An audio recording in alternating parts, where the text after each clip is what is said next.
Aquesta iniciativa d'aquest concurs per la Fundació Barceló ha estat una gran idea, perquè jo crec que a les Illes Balears se necessitava un concurs d'aquestes característiques.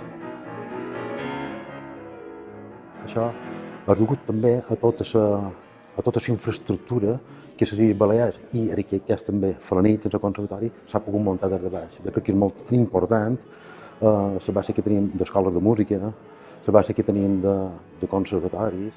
D'aquesta manera hem vist tot el potencial que tenim aquí, que potser molta gent no se'n donava compte que ho tenim. 8 finalistes que hem tingut en diferents especialitats, que crec que està a un nivell prou per anar als concurs Reina Sofia.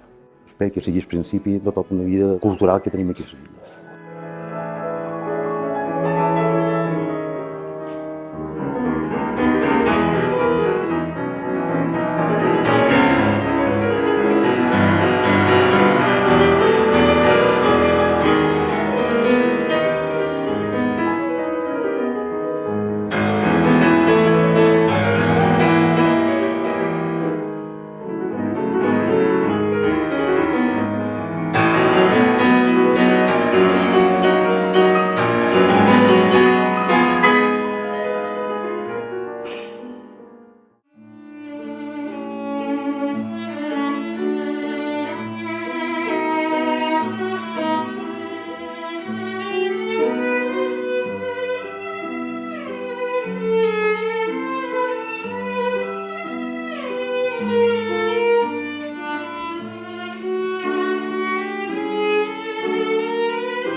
Finalment entrega el primer premi classificat la presidenta de la Fundació Barceló, la senyora Maria Antònia Barceló, amb tots vostès el flamant guanyador del concurs, en Magí Garcia.